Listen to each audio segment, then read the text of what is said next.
Welcome to the Thoroughly Wrong Project with Lalo and Bob. We appreciate you spending some time with us today. Let's jump right into that weekly dose of things you can disagree with. Take it away, guys. All right, welcome to the Thoroughly Wrong Project with Lalo and Bob. It's a Thursday night. Got nothing better to do than sit around and talk about things that people could disagree with, right?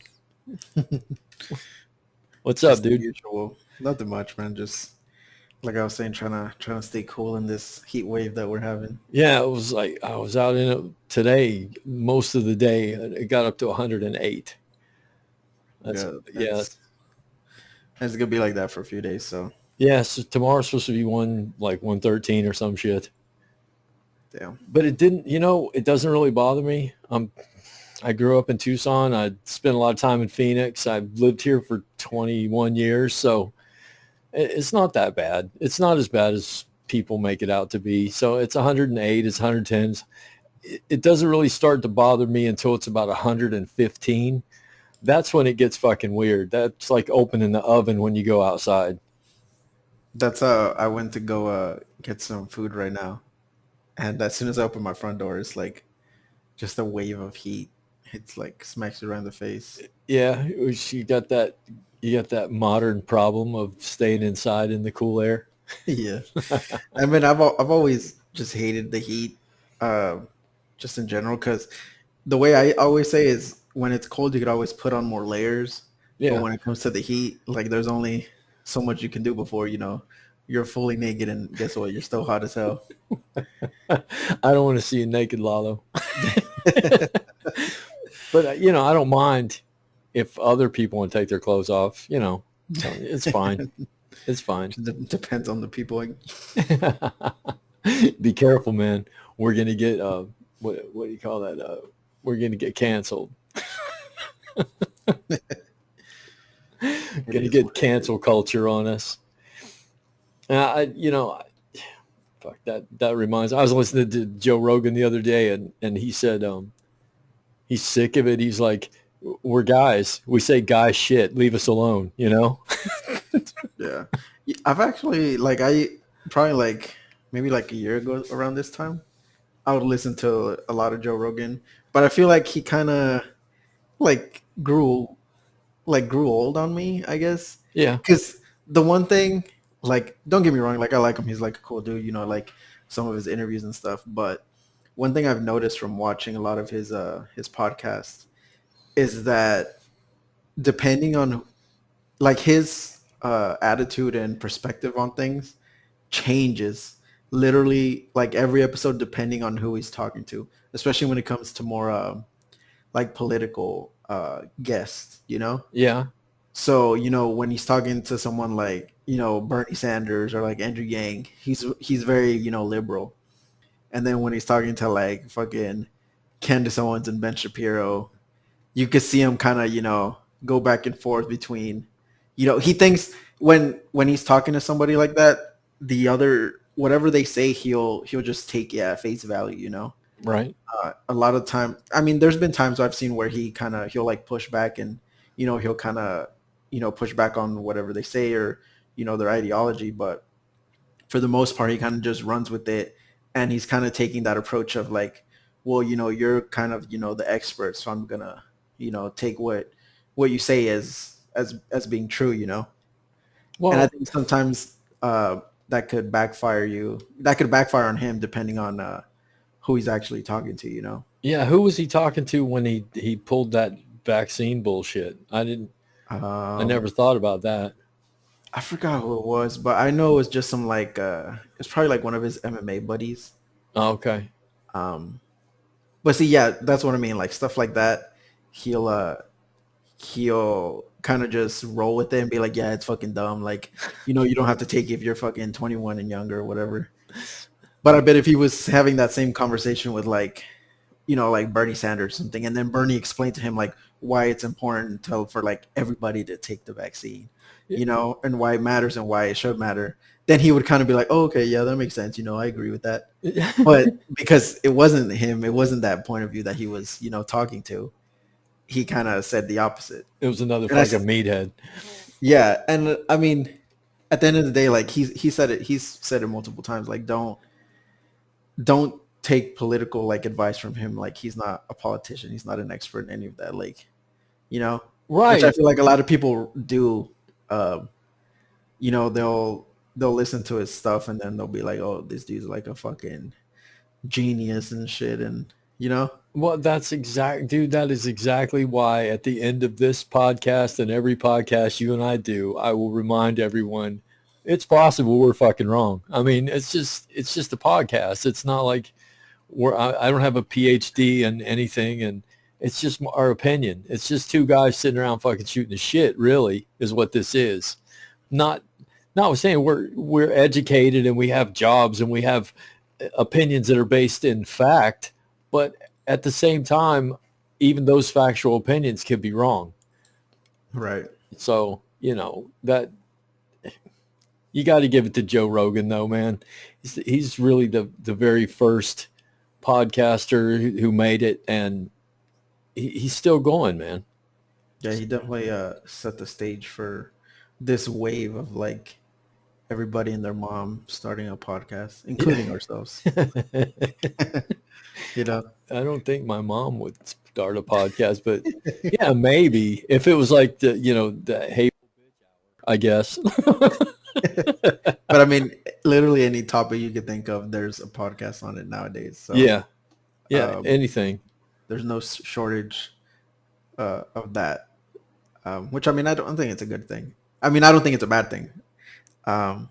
It's good to listen to, people regardless of whatever they may have to say, and it's good to sometimes just I'll flip on a podcast that has like nothing to do with like politics, right? Or something more that's a little lighter, and more digestible and not as harsh, if that makes sense.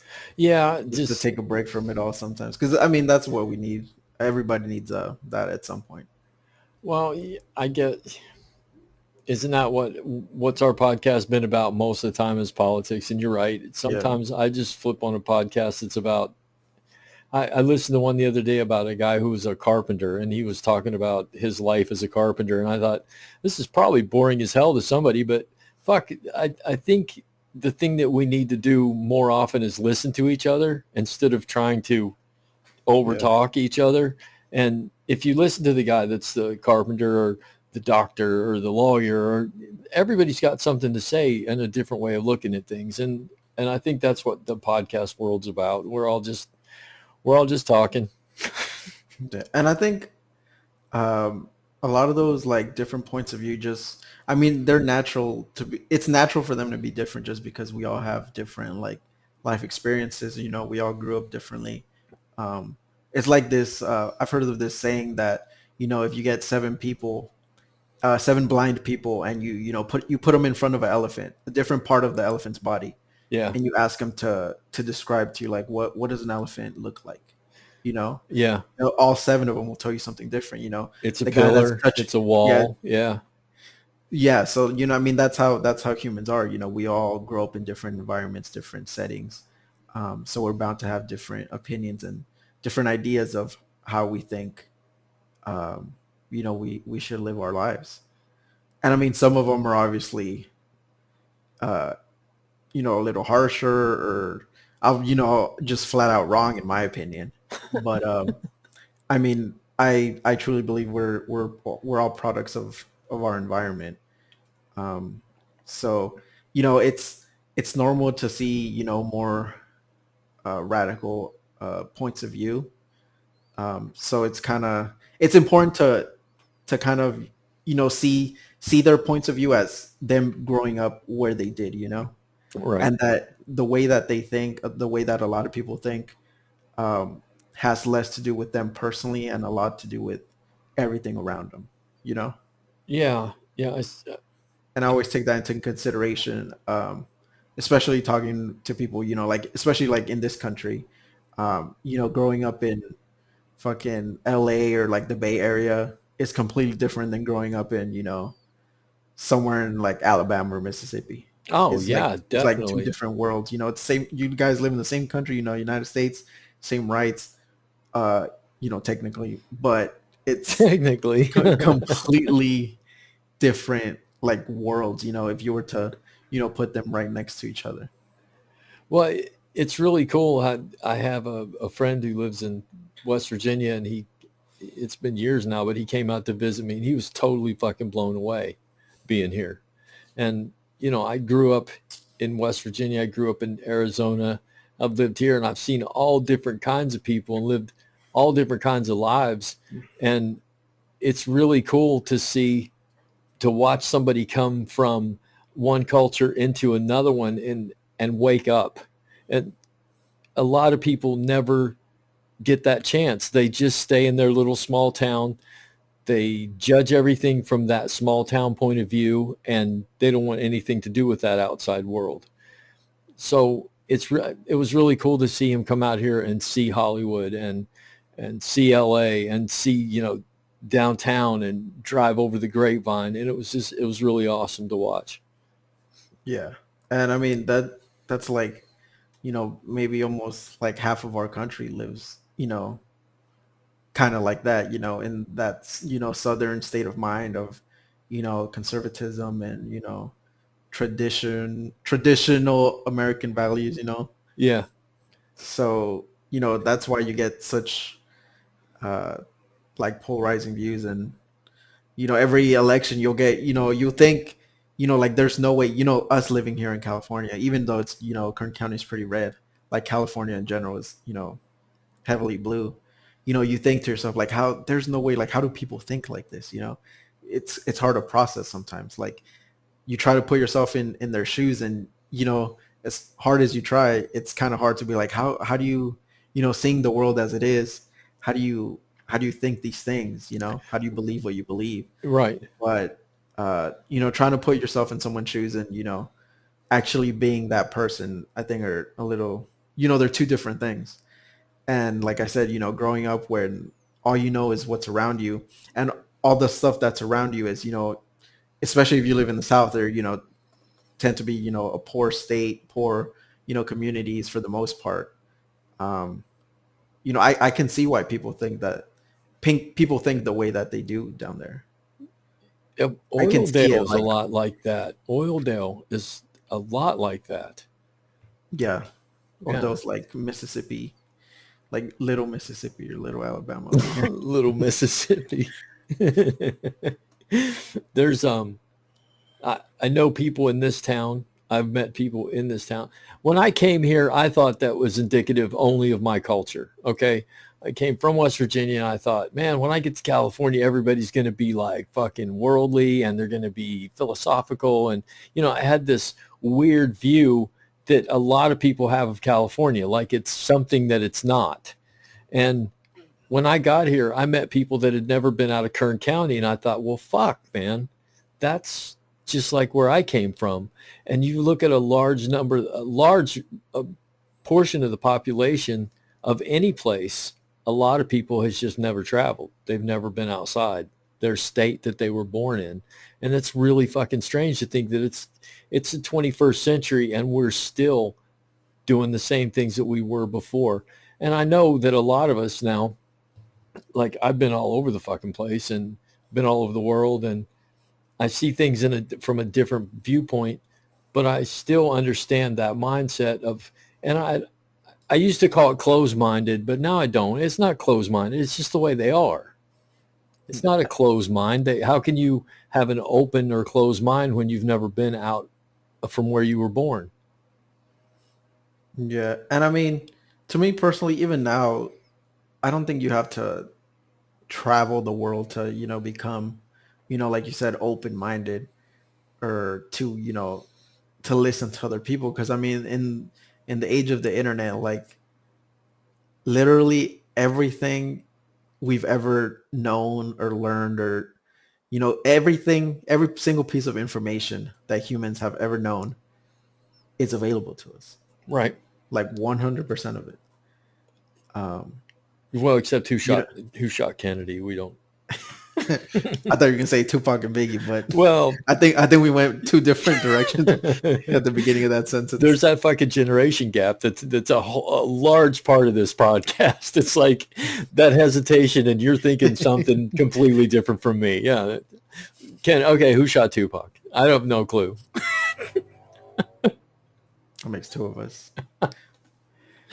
I miss Tupac. I still listen to Tupac.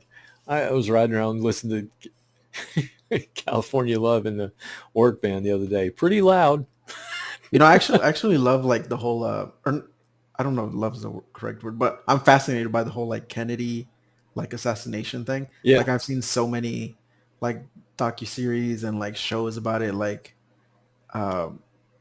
it's just crazy to me like how that happened. And it just makes me think of like, it makes me always put on my little like tinfoil hat when I look at like Kennedy stuff, because I'm like, there's no fucking way this was just like some crazy dude from like that defected from Russia and shit. Right. Like there's no way.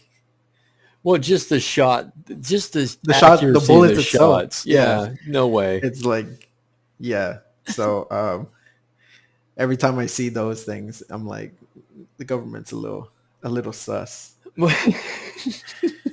A little sus. My daughter taught me that word. Maybe there is a giant pedophilia underground child ring going on somewhere. Maybe QAnon's not wrong after all. Oh my God, no! Don't take the tinfoil hat off, dude. Come on, come on, because no, you know the UFOs and what did it? Oh, UFOs are 100% real. There's like no way. I know that, but because they're UFOs does not automatically mean there's alien life visiting us. Because you think about it, if they're not telling us who shot Kennedy, they're probably not telling us all the oh no, yeah, technology. No, I don't know if I believe it. I just 100% believe that they exist. Like thinking about how huge our universe is, and it's like ever expanding. Like there's no way, there's no other planet that's like, just the right distance from, their star to make life, to be able to home life. And even then, like I've always thought, like, people say like, these planets, like, they don't contain oxygen and stuff like that. Like, what if there's life out there that doesn't need oxygen? Well, there's life here that doesn't need oxygen. There's those life forms that live in fucking battery acid. I mean, right. So like, it's just like the probability of life somewhere else not existing, I would say, is slim to none. Right. I get it, but how, in order to, you're right. I just got to say it, because physics here doesn't mean physics is the same in another galaxy. Right. But in order to travel that distance to get from the Andromeda galaxy or to here, that's the trick. And how many lifetimes does it take us to get to the closest star? And we're saying that they're so far ahead and technologically advanced that they can get here in a reasonable amount of time, study us, and go back. And I mean, the nearest life form to us might not even be they might be even like behind us when it comes to like technology and stuff. So they might be even like Stone Age, and they can't even comprehend of life outside of their planet. So it's just, I just hope they're not as stupid as we are, man. They're worshiping. I just hope they're not hostile, if anything. Well, who knows?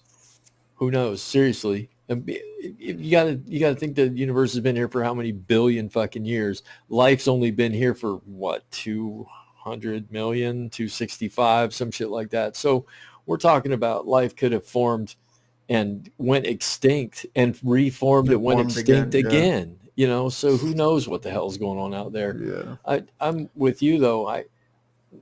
Why don't we fix what's wrong here before we, go to Mars? And we don't need Mars. We don't need to go to Mars. We don't need to go to the fucking moon. We need to fix homelessness. We need to fix hunger. We need to fix disease. But it seems like we're dead set on going ahead with these technological marvels while people sit and starve to death while they're leaning against the fucking food max. And that doesn't make any sense to me, dude. Seriously.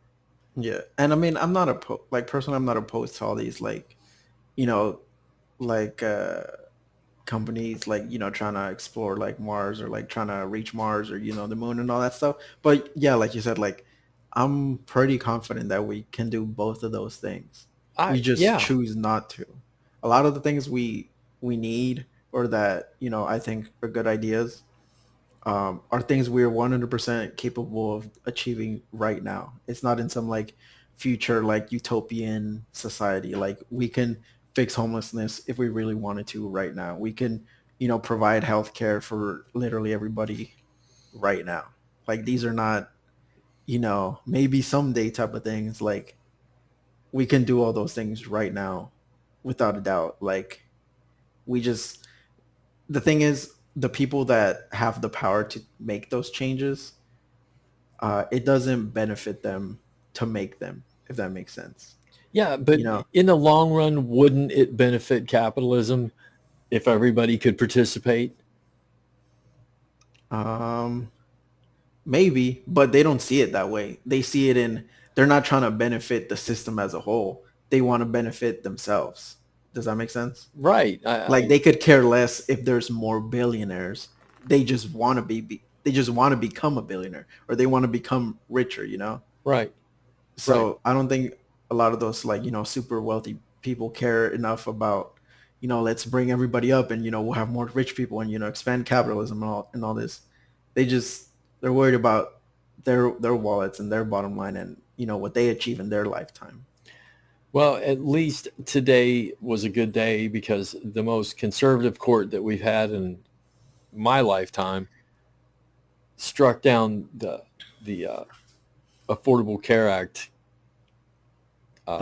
lawsuits, Opposition, yeah. the opposition to it. And I'm starting to think Roberts isn't conservative at all with all his decisions I know, lately. I know. But I mean, I think he's more on the on the balance side of things. I think he's a centrist. I do. Yeah. So, Especially now. but finally, and I despise calling it Obamacare. I don't know why. It's not just Obama who did that. It was a whole lot of people had their hands on that. It's the Affordable Care Act, and that makes much more sense to call. If you would call it, if the media would stop calling it Obamacare and call it the Affordable Care Act, then people would be able to swallow it better. It would make more sense to call it's the Affordable Care Act. It's affordable care for everyone. And that makes sense. But people who hate Obama like to call it Obamacare and then hate on everything that he did. Even if it helps them. Even if it helps them. And I don't even know how to approach that. Because we live in in a country where, let's say that the Affordable Care Act gets rescinded, and then millions of these people get kicked off their insurance or lose their insurance. What's the first thing they're gonna do? They're gonna blame Joe Biden. Yeah, that's literally what happened. So it's that sort of backwards thinking that we live in right now. That kind of we're just running in circles, chasing our tail, trying to run forward. Well, the thing that I read today that was so funny, it was as soon as the lawsuits were struck down, the Republicans began to make fun of the liberals who were worried about the lawsuit being successful. And I thought, why don't you, it's mind-boggling of how these fucking people, these leaders of ours, spin and spin and spin to try to stay away from any blame or any negativity. They're the ones that filed the fucking lawsuits, and when they lose the lawsuit, they make fun of the people who thought that the lawsuits might win. Yeah. So So they just continue to shroud themselves in this cloud of ignorance that they hope that people can't see through. And really people can't see through it because they're still there. Yeah, I think just politicians in general just like kind of live in their own like separate world, you know. Yeah, I mean, for the most part, I think most of them um, like they don't pay much attention to the actual people they represent, especially when it comes to like house members, just because there's so many, you know. right. Um, and I mean, part of that is because they they have, you know, they have this influence and this power that uh, kind of doesn't it doesn't really matter like if they vote one way or another, because they could just go on TV and, you know, bash the other side and then they'll just get reelected, Right. you know. And I mean, there's a few ideas of like how you can like try to fix that, you know. People have talked about like term limits, but I would put a lot of restrictions on like elected officials, especially politicians, like a salary like max. I think they get paid more than enough right now. I would cap it at like maybe like 100 grand, regardless of, you know, tenure, or like if they're a senator or a house representative. Right. Um, I would make it illegal for them to participate in the stock market, for example, 'cause that's where a lot of them like get their money. And I mean, at the end of the day, like they're a public servant. If you don't want to, you know, if you want to make your money in the stock market, go right ahead. But you can't be a public servant when it comes to, you know, being in Congress. Yeah, that does look suspicious when you are taking money from businesses and companies that you own stock in. Right. So, you know, it's all these little things that kind of create conflict of interest for all these politicians that if we were just to get rid of, um, I think there would be, you know, a lot more things like passed and just a lot more things done in general, because it's a very slow moving body of government, compared at least to the other two.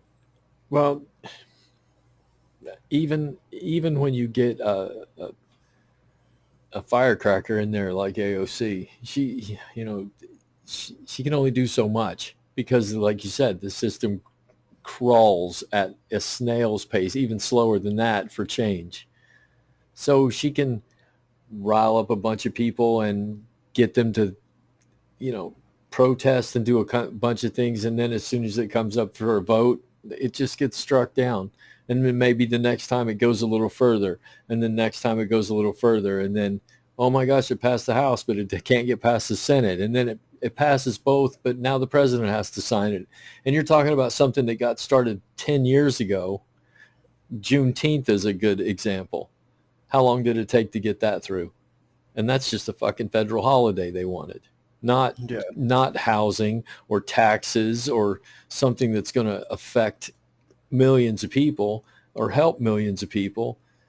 So these things changes very slow in the United States, but it's the way it's set up, isn't it? Yeah, it's always been set up for you know, that whole checks and balances. Right. But I don't think even like, you know, the founding fathers could have ever imagined it would be the way that it is right now.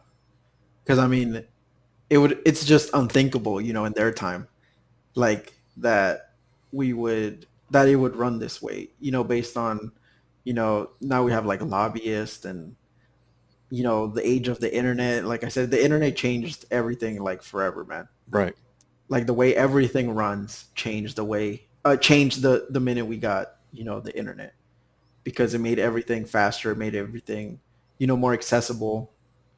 And there's no way they could have predicted that, you know, back then.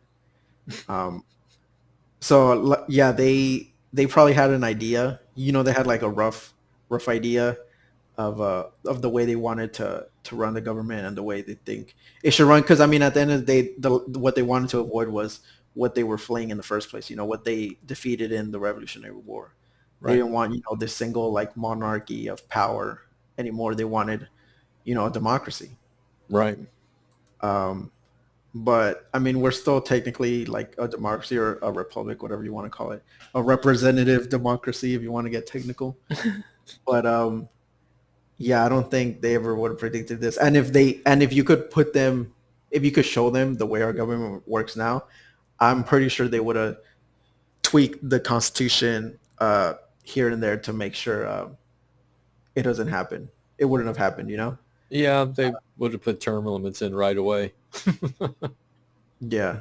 Uh, so it's just, and I mean, I've always been of the mindset that there's usually two types of people. People that take the Constitution as a living document, meaning uh, it changes and adapts with the time that we live in, you know? Right. And then there's people that are like strict, like, you know, you can't stray from the Constitution at all. Like, you know, if it's not in the Constitution, then, you know, send it to the states, you know, it's states' rights. Um, so, you know, there's two ways of looking at it. I don't think that second one's very smart at all because you get left in the past, you know, that way, Right. especially as technology and just society advances. You Well, need a document that's going to change with society and reflect that society as a whole. well, that's progressive. That's progressive politics. That's the same thing as Christianity. You have progressive Christians who call the Bible a living document that it can be interpreted using modern occurrences, modern readings. But and you still have the fucking Quakers. They're still they're still up there in Pennsylvania, still doing the whole 5,000-year-old book. There it is. It's the way Yeah. it is. So we do have to change. We do have to change because uh, when the founding father, you're absolutely right. The founding fathers could not have even, they couldn't even have said, there's going to be cars one day and we're going to fly around the globe and the earth's going to get a little smaller and we're going to be doing business in real time with people in France because, they're mailing shit. That's like, I want to do business with you. And they're having to mail it or go over there to talk to them. And now it's like you pick up the fucking phone. I want to talk to the president of France. There it is. Yeah. It's just it like you said, it's a snail pace. Like Mm-hmm. we move at a snail pace. Um, but I mean, you mentioned like AOC and throwing firecrackers into the mix. Mm-hmm. Um, I think once you get enough AOCs in Congress, that's when you'll really see like that snowball effect of like shit getting done. Yeah, but the Um, problem is for every fucking AOC that we get a Marjorie Taylor Greene. That's the fucking yeah, but problem. even then, like It's I like it's think, like Green is almost a retaliation for AOC. yeah, definitely. Um, but I think, I mean, as a country, like as a country, we've become a lot more progressive, you know, in time, just naturally, and I think, within the next, I would say, 20 years, uh, I think most branches of government will be blue, and they'll stay blue for quite a while, barring some like catastrophe, or like major fucking fuck up. You mean like a 2024 reelection of Donald Trump? You mean that kind of catastrophe? No, I mean like some sort of like fucking, like they've been fucking scamming the United States, like kind of thing. Yeah. Because I just feel like conservatism is dying. Like that, there's no getting around that. Like it's kind of like boxing to me. Boxing to me is a dying sport. We have all these like these celebrity like boxing fights nowadays that kind of perk up people's ears up, to pay attention to it for a little bit. But like if you see the trend of boxing, it's a dying sport, and in my eyes, so is the Republican Party. Well, there are still millions, billions of fucking dollars made in the boxing. And I think that the thing that's happening now, which is very disappointing to me, is like YouTubers fighting over the hill retired boxers. It doesn't interest me at all. I haven't watched it, but I get the combat sports is not dying because MMA is growing at a massive rate right now. They're already on 263. So they've had 263 fights, and they're already planning, like they're 10 ahead in the planning stages. But Yeah. I don't think things are dying as much as they're just warping and changing and morphing. But I'm going to have to disagree with you, dude. I don't think conservatism is dying at all. If the South is still fucking just crazy conservative, and you still have Donald Trump, and you still have all the people that support him. And if you look at it, if you look at what he's doing right now, he's already starting to say, hey, we lost in 2020. He said it today. We may have lost in 2020, but we'll see. Yeah. And I mean, there's always going to be, I mean, the South is going to stay the South for a long time, probably like generations, Yeah. But the impact they're going to have in our government, I think is diminishing and will diminish over time. I mean, Texas and Florida were like, I mean, especially Texas, Mm-hmm. it was pretty right down the middle of this election. And Arizona too. that's gun loving fucking rootin' tootin' Texas right there. Yeah. That Yeah. was, that almost flipped blue. And they're holding on by a thread there. And if they lose Texas, and we already have California, Yeah. like it's pretty much game over for a while. Every single other state in the South could be red for the rest of fucking existence. If you have, New York, Texas, California, even if you have Florida every once in a while, Right. um, like it's done. Like the presidency will be blue for a long time. I don't know, man. It's a dangerous time right now in this changeover. I I see. What is that? The oddest thing that I've seen in politics recently is, I can't remember her name. Is it Omar? Omar Ilhan? Yeah, Yeah. with her headscarves and things. That infuriates people in the South and I'm not saying they're right or wrong or anything. Well, they are wrong, but it infuriates them, and it riles them up, and it causes them to do things like elect green. And it- I don't see Yeah, it but dying, man. that's I what I'm. see it's like a fight. Yeah, I get that. It's gonna infuriate them, and it's they're it's a racist you Yeah, know community. Um, but at the end of the day, like there's only so much they can do. Like they're gonna vote. They can't vote Ilhan Omar out of office. right. Unless they all move to fucking wherever she's from. I think she's like from Minnesota or something like. Minnesota, yeah. Unless they all move to Minnesota and vote there. Like there's only so much they can do to They don't react to that. they don't have enough money to move to Minnesota, No, brother. no amount of racist rants on Facebook is gonna take her out of office. Um, but what I'm seeing is like over time, like these, like even red state, even like most red states, if not all of them, they're big like urban cities, like those are blue. Like Yeah. most of the time, you go to Atlanta, you go to Nashville, like those are deep red states. But you go to these big cities where a vast majority of the population lives, those places are blue. Well, what do you think the trend's going to be when what's happening right now is a lot of cities are emptying out and they're going rural. Do you think those people are taking their liberal and left views with them, or Yes, I think they're taking their liberal social views with them. And I mean, I've always said it: uh, social policy and economic policy is pretty much one and the same. You can try to make them different or tell them apart, but they go hand in hand. They affect one another, all the time. right? So by all these people going to the suburbs or going to more there's the big thing that we heard about was all these people moving to Texas because it's way cheaper over there. You could buy a fucking mansion for like $10. Right. Yeah, Um, it's 1250, buddy. like like yeah, you can move there, but I think a lot of those people are gonna vote blue, and they're gonna try to fear monger and be like, if you bring this ideology with you, you're just gonna get another California where you can't afford to live anywhere. Right. Um, but I don't think that's gonna convince as many people as they think it is. Because at the end of the day, people want to live, like fulfilling, like happy lives.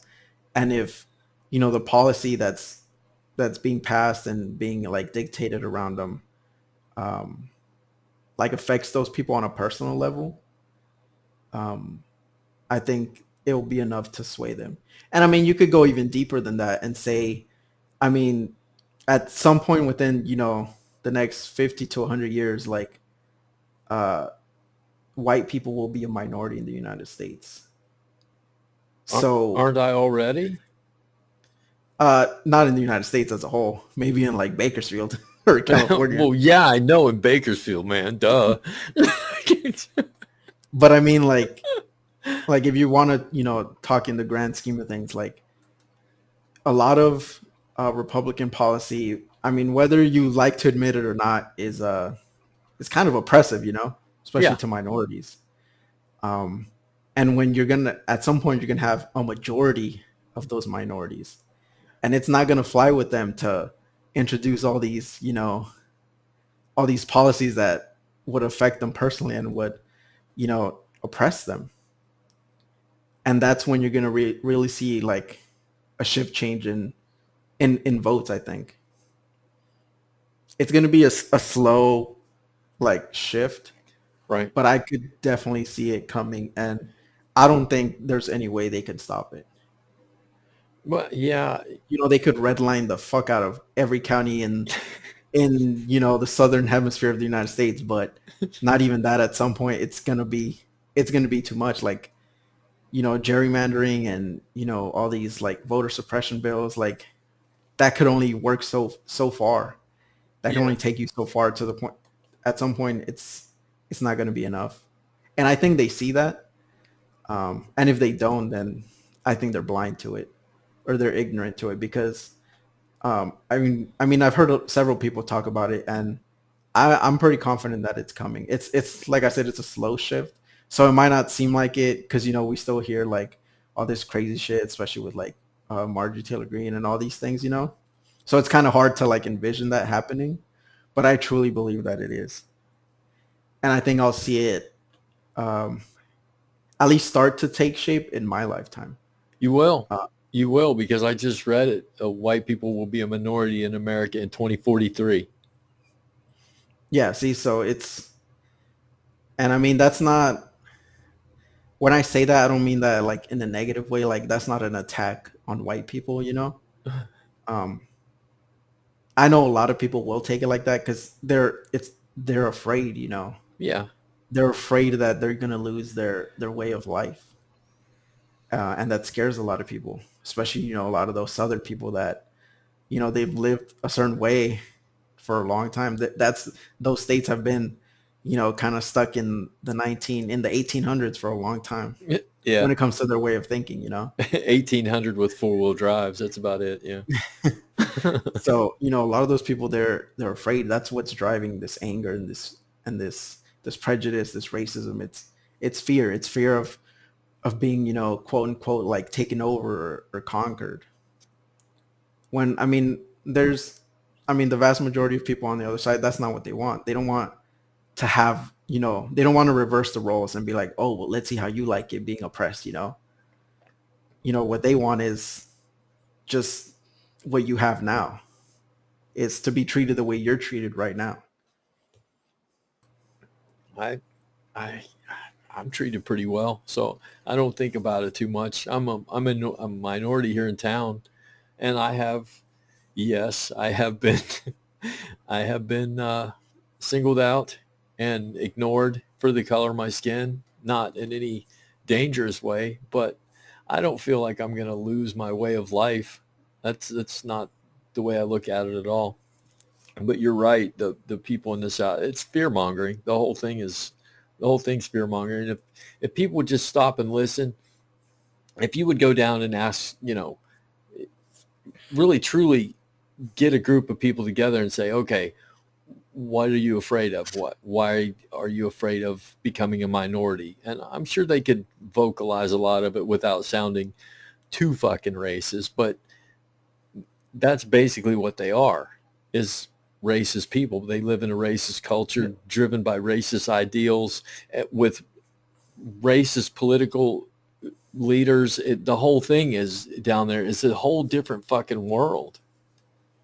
And I mean, like you said, if you ask people like that, like why are you afraid of becoming a minority? And if you really listen to their answers, if you go past the, probably the racist comments that they'll make, the main gist of their answer is going to be, I'd want to be treated differently, which is what's happening right now to Right.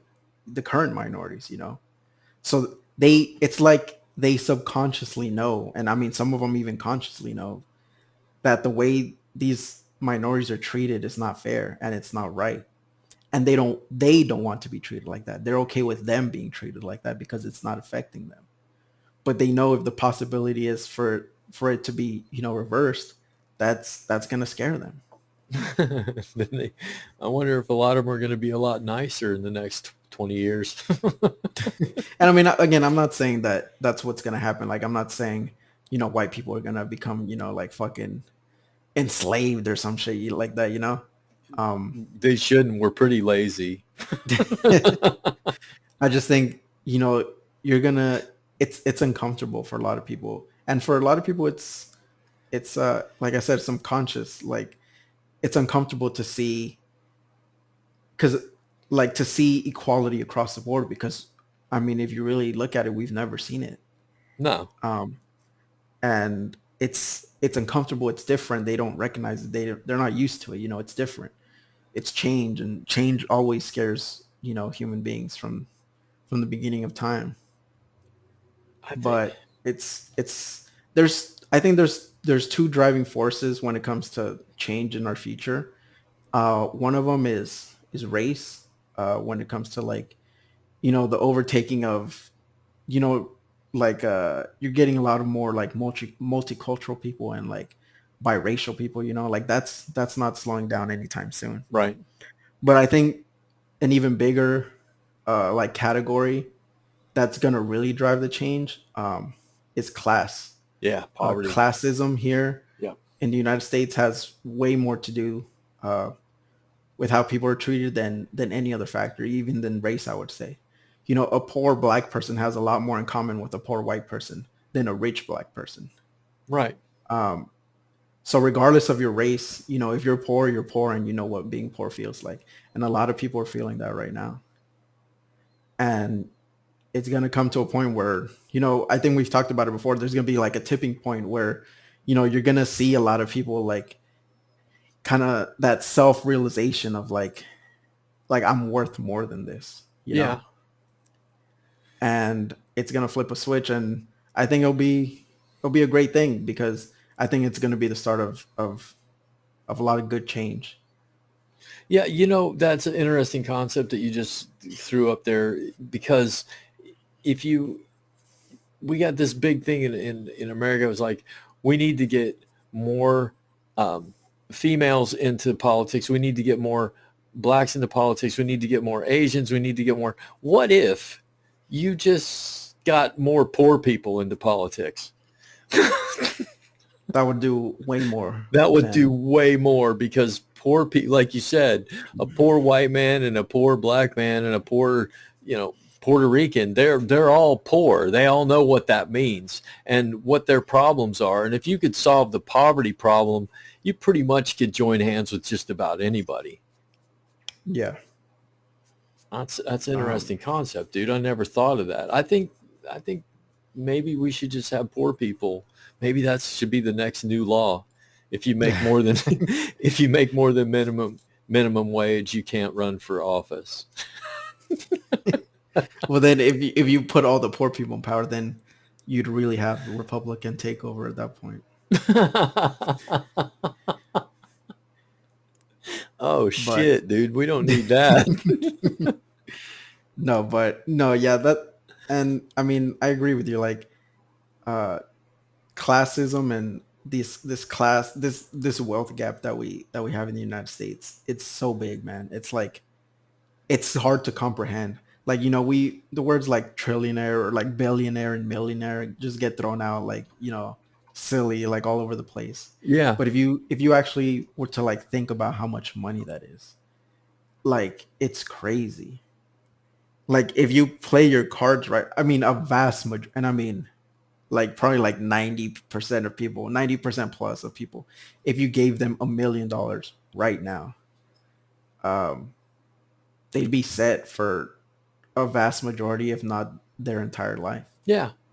Yeah. If they continue to live at the level that they're living now. And I mean, even they could even improve it, somewhat. Because I mean, if they're like, in the slums, they're not going to continue to live in the slums and just, you know. But I mean, with $1 million, like someone can really like you could change your life, not only for you, but like for your future generations to come. Yeah. Buy a $750,000 house, a $200,000 car, $50,000 worth of beer, and end up selling it next year. That's basically, we've discussed that before. You can't give people who've never had a lump sum of money a lump sum of money. You can't give it to them Yeah. because they have no fucking clue what to do with it. As Right. my net worth has climbed, I've had to think about what I'm doing, and I'm starting to invest money now. Which is fucking bizarre to me that I'm even at that point. But at 56, I have $4,000 in my retirement, dude. Let's see. That would be approximately, if I retired at 65, that would be approximately, I'd have to go back to work at 65 in 1 month. I could take a 1 month vacation Yeah. with And I that mean, money. the solution isn't, I'm not proposing like we just give $1 million to everybody. I'm just saying like if people were to make even like just a little bit more than they make now. I mean, in Yeah. some places like a lot more. But I mean, Yeah. here in California, And you know where you're talking about? You're talking about the fucking South, who you were just downgrading. They're the ones that need the fucking cash a little bit at a yeah, they time. they need a lot. Uh, they need a lot of cash, but like at increments, Yeah. like you're not gonna like if I had the power to just snap my fingers and change the minimum wage, like I'm not gonna go from 7.25 to like, well, technically I would go from 7.25 to like 21, but I wouldn't do it like overnight. Yeah, I you got would to go do it a like in period of years. increments. Yeah. Um, Like California's went up over a period of like five right. years. And Because that's I mean, we smart. we have to keep up with one, inflation, and then two, um, like productivity. Like the minimum wage. I was talking to one of our coworkers. He was talking about how when he was like 16 or like 17, his first job he made like five something an hour, Yeah. and that was like 20 plus years ago. Yeah. So in over 20 years, the minimum wage has gone up $2. Like that's crazy to think, man. Okay. My first job was in 1980 and I made $2.85 an hour, bro. So it's I mean, only my in the, first job was in 2013, and I made uh like 7.25, I think, or 7.50. The minimum wage was still pretty low back then. so from 80 to 2021, it's still 7.25. It's only gone up like $4, $4.50 in fucking 40 years. Yeah, and I mean, Such bullshit, man. it is. It's crazy to think about because, and a lot of people, they have that mindset of like, you know, well, businesses they can't sustain, high minimum wages. Well, if you love your capitalistic, society, capitalism says if you can't sustain business, like if you can't pay your employees and stay in business, then you shouldn't be in business to begin with. Right. If you can't adapt with the times and if you can't, you know, sell your product enough or whatever you sell, services, whatever, to pay your employees what is deemed by the market, then you shouldn't be in business. That's capitalism like 101. Katrina, she was on the show talking about homelessness. I was talking to her the other day, and she said it blew me out of the water, Lalo. I was just like dumbfounded because she said, capitalism created homelessness. And I was like, holy fuck. And she reiterated, she was like, without capitalism, there would not be homelessness. And it's absolutely fucking, I mean, it's so simplistic. And we can argue the point that it didn't cause, but in the end, capitalism created this fucking problem, and it could solve it, but it's not going to. It won't allow a solution to the problem that it itself created. Yes. Yeah. Because I mean, capitalism creates most of our societal problems. It does. That we have today.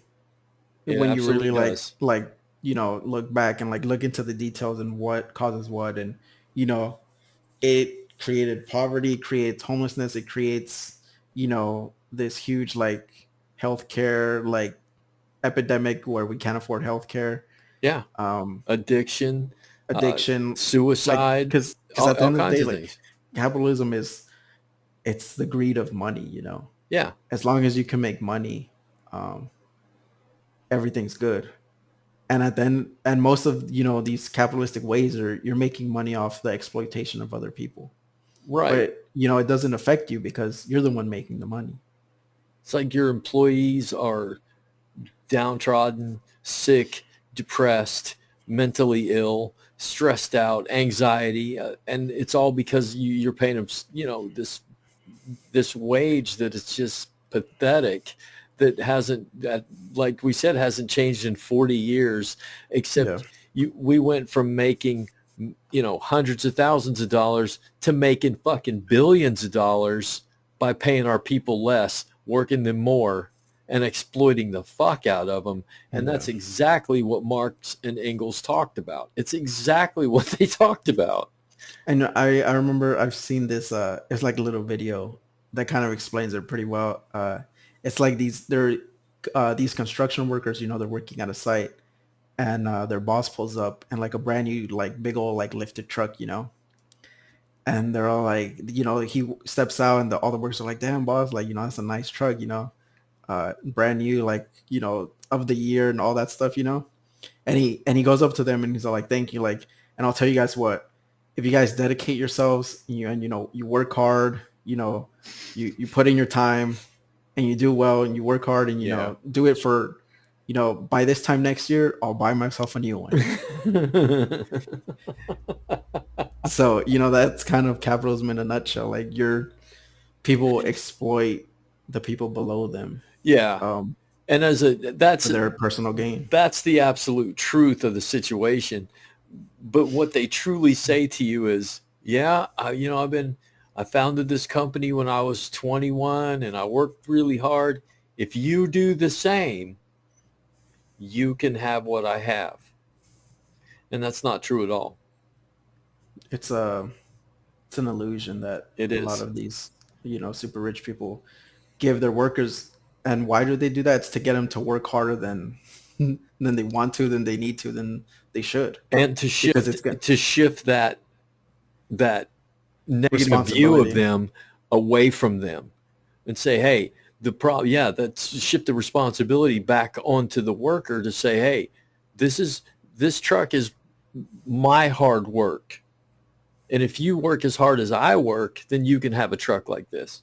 Yeah. And it makes people have that self-doubt. Like, I must not be working hard enough. Must not be doing what I need to do. Exactly. Yeah. And that's Animal Farm. It's Boxer, the horse. Have you read Animal Farm? Yeah. Yeah, I will work harder. That's what Boxer said. Oh, well, if things aren't getting done, well, I must not be working hard enough. I will work harder. And he worked himself to the point where he worked himself into the glue factory. And that's basically what all we're fucking doing. So while billionaires take fucking rides into space, which you know what, I I had some respect for Jeff Bezos until I began to read about what the hell he did and what he's doing, and now he's launching him and his brother, and one of the highest bidders, of course, into space for 35 seconds.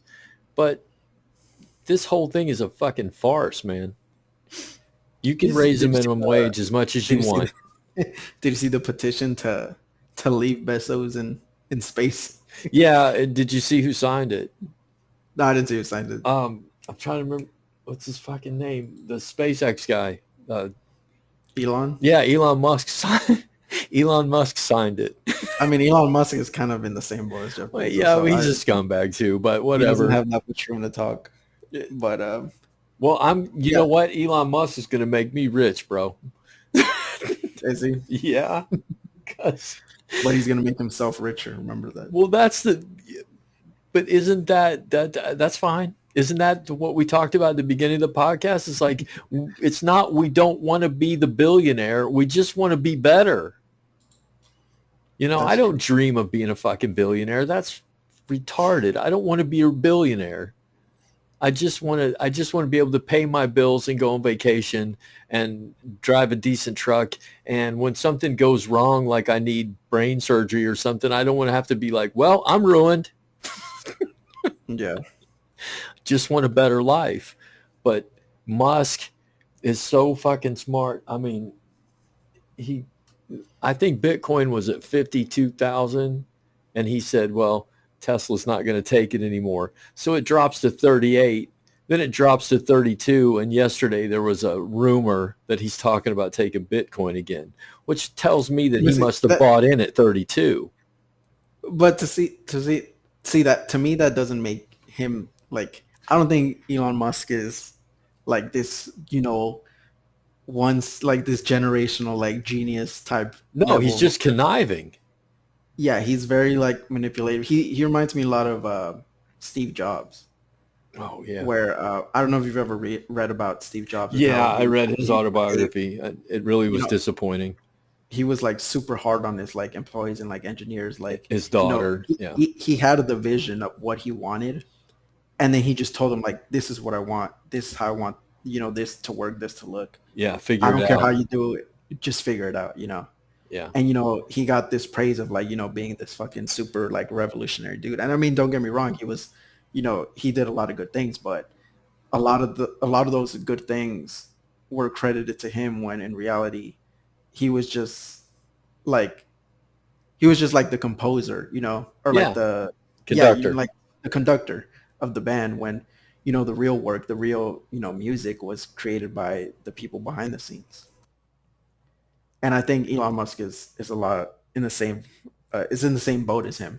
You know, there's actual like literal geniuses probably working at Tesla. Oh yeah, definitely. Some of the shit that they're figuring out. Yeah, and you know, and then Elon gets all this praise of being like the super genius, like fucking, you know, the greatest businessman of this century. But right, he's just a manipulator. But to me, it was fucking genius manipulation to look at a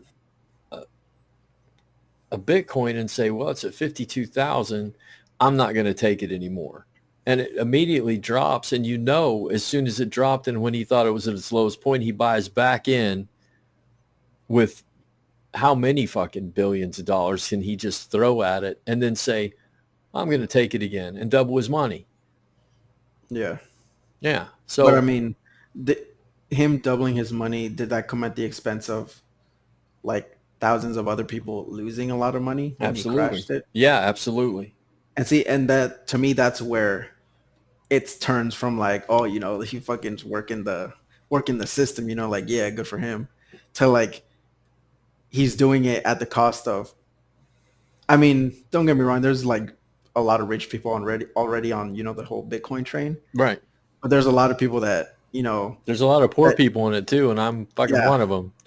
And when they lose money at his expense, and then he makes, you know, he doubles his money like 2 months later, that to me is when it's like, it's fucked up. It is fucked up. But, you know, until they regulate it, it's not, you know, he's going to be in control. There are going to be people like him and him are in control of it just by what they tweet, just by what they say. And markets rise and fall. But hasn't it always been like that? The stock market's like that. Certain people can say certain things and watch the stock market crash.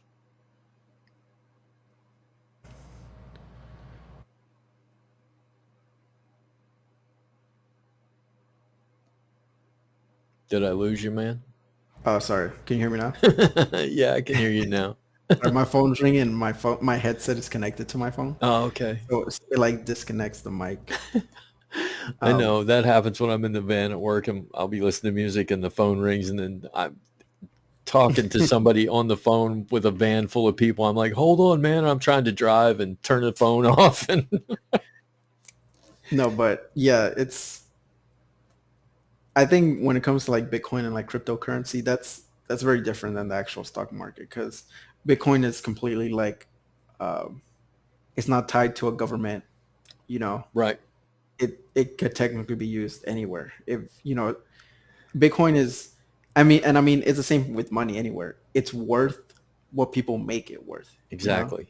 Exactly. Once enough people buy in and they take it as currency and they accept it as currency and they start using it as currency, that's when you're really gonna see it fucking explode. Because I mean, don't get me wrong, it's huge right now, but it doesn't have that like widespread like usage and like acceptance yet. Right. You can't go to the fucking gas station and fill up your car with Bitcoin. But the day that happens, I or I know. mean, a little bit right before that, once you get that wide usage and just that's our new currency, if it ever comes to that, that's when it's gonna be interesting because, like I said, it's not tied to a government, so it's gonna be really hard to regulate it. As One government is tied to it now. Venezuela adopted it as its national currency alongside the dollar. Bitcoin. isn't Venezuela like fucking? Yeah, I know. I'm just saying. I mean, they're like Germany after World War II Yeah, I'm or just after World War saying One. there is one country that it's tied to now. And I mean, just imagine that, like a country like Venezuela, where their money is literally worthless, Yeah. and then they just completely switch over to Bitcoin. Uh-huh. Like, what does that do, like, for the economy I as a country? I don't know. We're Like, going to see. it's hard. That was the Yeah, experiment. We're going to see what happens. you go from like a super overinflated currency to Bitcoin. It's definitely something to keep an eye on because that's a big jump the Well, opposite direction. what I did was that Dogecoin. I bought some Dogecoin, and then I was doing some, because people making fucking millions of dollars off this thing because they got in when it was like worth 0.000015, and they jump in, and now it's worth 33 cents or 34 cents, and you do the math on that, and you're like, fuck, I just made $7 million. Should have So bought more. it should have been bought more, and that's what my wife said. But anyway. Anyway, I found this other one called Shiba Inu, which is like it was a meme.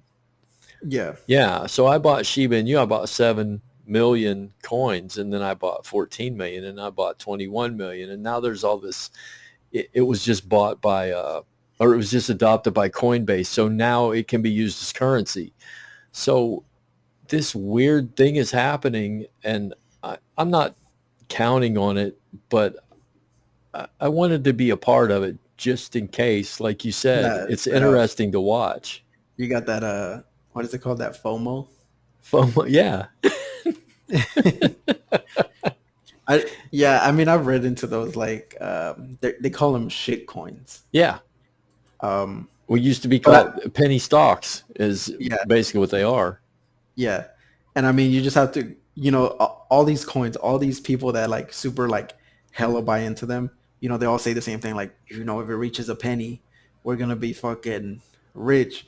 But what they don't tell you is like, if it ever does reach a penny, the total market cap of that coin would be greater than like the entire world's like GDP. Right.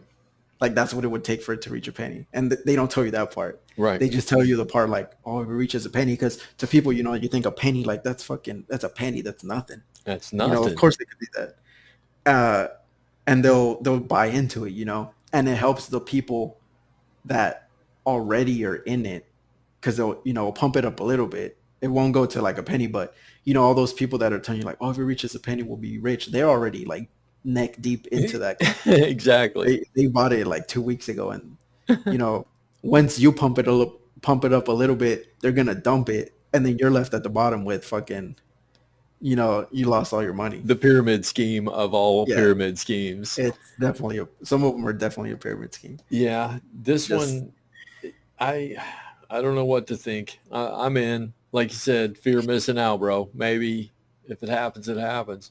I think that would be funny as fuck if I would end up like that. Yeah. If you quit, if I go to work and they tell me you quit one day, then I'll know why. You'll know what happened, but we'll still be doing the podcast. I just hope that the internet access is as good in Europe as it is here. In Europe. Yeah, I think the latency might affect us a bit, but we'll be fine. We'll be fine. I'm sure you'll be able to afford to fly me out there every week. Oh, absolutely. That's an idea. Yeah, we'll do it in person. How are you going to get to work on? Well, we'll do it in person on Saturday morning, and I'll fly you back on Sunday night. You'll be here in time. Yeah. Especially on your private jet. I could skip the TSA. Well, you have higher hopes than I have, so that's a good thing. It's a good thing, man. Just the one thing I always say is only risk the amount that you're willing to completely lose when it comes to stuff like, because I mean a lot of that is literally just gambling, Oh yeah, definitely. That's what my friend told me last night. He was like, only invest what you're willing to lose. And I said, man, I have 21 million coins at, I spent $180. I said, I can blow $180 at a titty bar. Okay. So, and there's one of those things I talked about. I'm a fucking guy. I'm allowed to say that shit. Okay. True that. Every now and then you just got to be a guy. Grab your junk and say something really fucking offensive. You ready to stop, man? Yeah. Because I'm going to get in trouble if I keep going. I mean, it depends on the person that's listening, but you might get an email or two. I might. I get at least, when the only emails I really get and the phone calls I really get are when you're saying shit about Marxism. I guarantee you none of those people have ever read Karl Marx. I'm willing to bet any amount of money right now. I'll bet 2 Dogecoin that you're right. I guarantee you none of those people can define socialism for you at all. Well, I can show you my college transcripts where I have Marxism. I took the class, so we're good to go. Whatever they say socialism is, I guarantee you it's not even close. But I mean, they could look that up on their own time. Or they can listen in and I'll try to explain it as best as I can. No, man, you can't do that because you said earlier that the internet has everything we need to know. Let them look it up them fucking selves. Yeah, and otherwise. that we have the access in our fingertips doesn't mean people are going to actually go and look for it. Because they don't care for it. Like to them it's, this fucking evil thing. So why would I want to read about that? In my mind, I already know what it is. I already know it's fucking dumb. And it's stupid, and it's, the government going to control us and tell us how to live and, make us wear masks forever and all this stuff. Yeah. Wear masks forever. I mean, they were actually like look into it and read it and try to understand it and, try to understand why it hasn't worked in the attempts that it's been try to, some places have attempted it in the past. Not ideally, and they kind of put their own twist on it. Absolutely. But if you really think about it and try to imagine a society that runs where the workers have the power and they have just they're the ones that decide for themselves instead of having someone else decide for them. where you're your own boss, even if you work for a giant corporation. If I ever started my own business again, that would be from the get-go, from the setup. I would let my employees invest because if you could invest in your own company, how hard would you work to make it work? Exactly. Yeah. And I mean that's applicable like across the board. Yep. If you worked at fucking McDonald's and you took home like a percentage of the profits that the restaurant made, not just your fucking 7.25 an hour. Right. Like you took actual profits. You would whether you're a fucking manager or you're a fucking you clean the bathrooms and scrub the toilets. Mm-hmm. If you took home a percentage of the profits, it would be it would matter more to you because you're invested, and it's kind of like that. And Is that you would police your own coworkers. You would Yeah. tell them, get to work, motherfucker.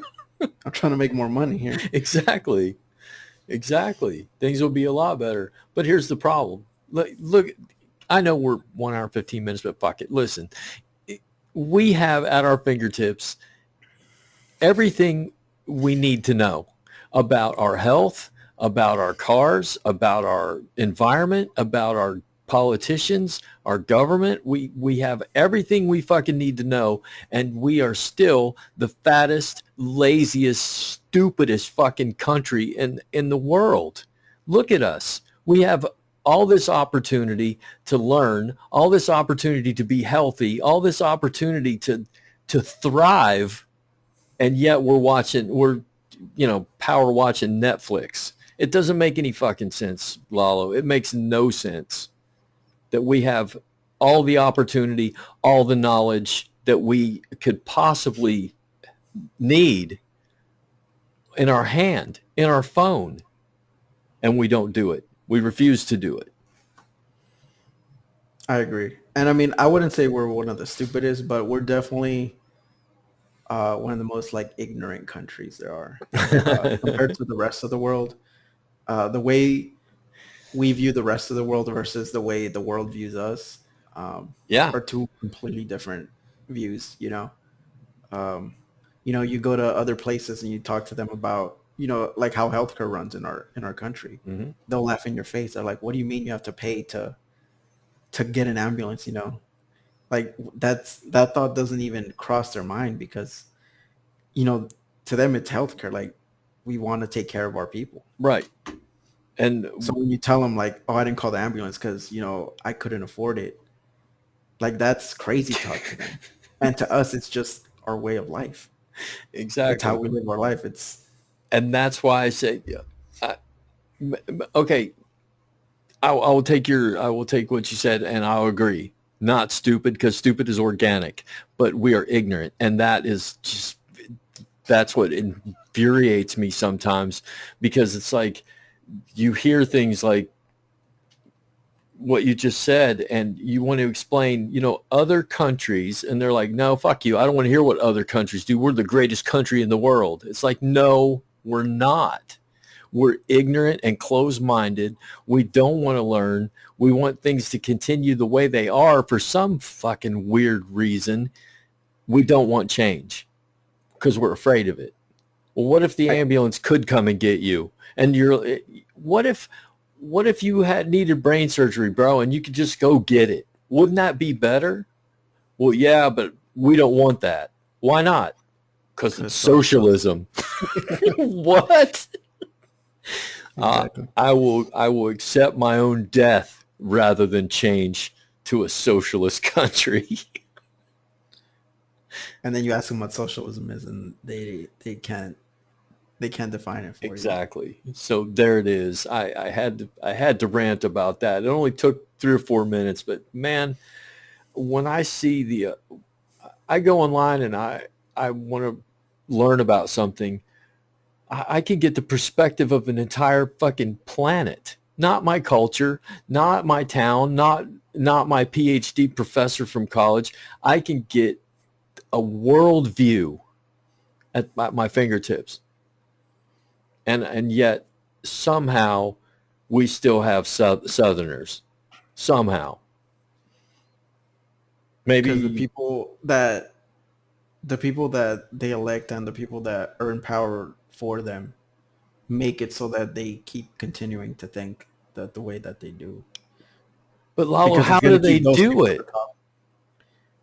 How do Uh, they do it? Everybody has the same access. Well, most everybody. They're building. I guess if you're stuck in poverty, you don't have the time that I have. If you don't have the equipment to look this shit up, and if you don't have the know-how to look this shit up, and no one's showing you how, then I can see it. But man, it's just so like I said, it's fucking infuriating to me that we still have the ignorance that we have when we could solve so many problems if people would just do the research, listen to each other, and vote these stupid motherfuckers out. See, to me, the how is pretty simple. It's just education, Yeah, or the lack of education. Um, they deprive these places of the proper education that they deserve, yeah. because they know that, once they start thinking for themselves, it's bye bye. Ted Cruz and Marjorie Taylor Greene and all these other people. Yeah, But I mean, to go a little bit back to what you were saying about how a lot of people here view the United States as the greatest country in the world when it clearly is not. And I mean, that's not an. I'm not saying it's the worst country or it's a bad no, country. not at I all. think we are capable of becoming, quote, the best country. Like, we have the means and we have the ability to do it, but our ignorance is preventing us from doing that. We are the richest country in the world. We're the most powerful country, hands down. Like, not even fucking close, Right. even compared to China. Like, we're the richest, most powerful, most influential. Uh, but when it comes to taking care of ourselves and taking care of our people, uh, we're pretty far down the list. Yeah, we are. I've seen the lists. I've seen the the rankings are fucking pathetic. They are. But I mean, like I said earlier, I truly believe all that we're in, like, the early stages of a major shift. We're like in the this is like the bottom of the third inning. And once we get to that eighth, ninth inning, that's when we're really gonna see see Yeah. see the big bats come out. I hope so, man, because you said the key is education. Well, here, if you go, eh, I will start where it's going to sound racist, but it's not, because I have another, example. If you go into the hood, any person that is trying to better themselves is fucking dangerous. You're going to college now. You think you're better than us. So there's that's happening. And if you go into Appalachia, if you go, fucking faggots going to college, you going up there and learn shit and think you're better than us. It's just this weird fucking thing we have. Is like, if you try to get ahead of your little clan or your little culture, you're immediately ostracized, and that keeps a ton of people home. They don't want to Yeah. lose their family. They don't want to lose their friends. They don't want to lose their culture. And it was a fight for me to go get an education. I took a ration of shit, dude.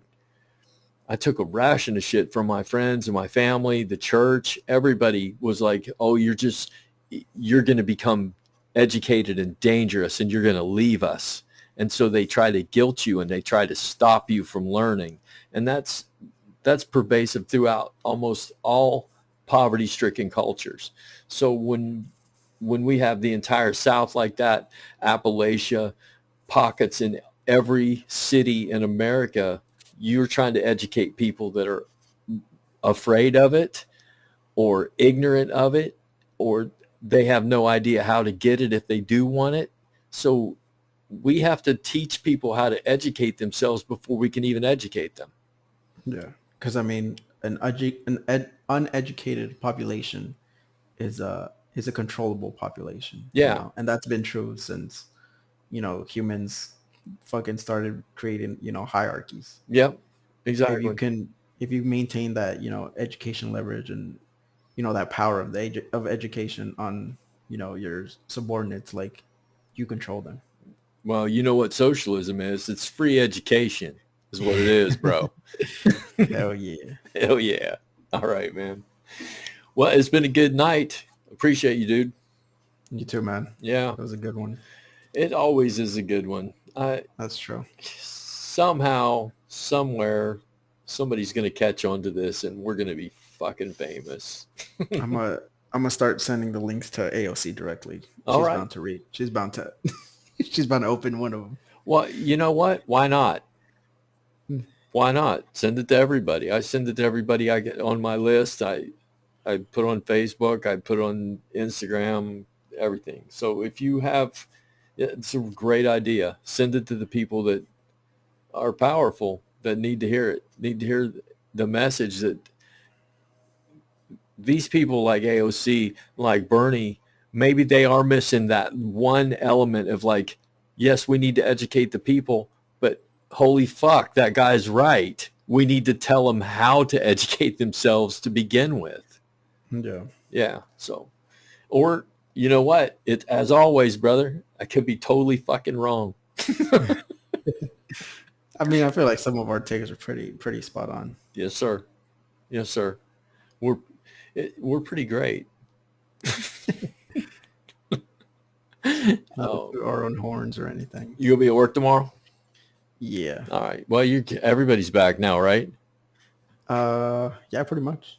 Is at least at some capacity. Maybe not every day. I mean, I'm still not back fully, like full time. Okay. I'm gonna milk this until like literally the last day. But I feel like I've earned that since I mean, technically I never stopped going into work. I went in at some capacity, you know, at least a few days a week since we started. So I feel like I've earned the right to milk this bubble work. I'm with you, man. I tried, but my Appalachian work ethic fucking choked me out. My socialist work ethic. I'm doing only what I'm getting paid to do. Nothing more, nothing less. Fucking A. And that's why you're my friend. I'm learning from you, brother. All right, man. This has been Bob. And Lalo. And you know what, man? We could have been thoroughly fucking wrong. And I want everybody under the sound of our voice today to go out and have a fucking life that you intend to have. Right on. Night, dude. Good night, man. See you next time. You have now experienced the Thoroughly Wrong Project with your podcast hosts, Lalo and Bob. We can now be found on Pandora Radio, Apple Podcasts, Podium Podcast, or by searching The Thoroughly Wrong Project to locate our YouTube channel. You can contact us directly by email at thoroughly-wrong@gmail.com or just leave a comment on any of our platforms. Until next time, thanks for spending your valuable time with us, and remember, always speak up and never be afraid to be thoroughly wrong.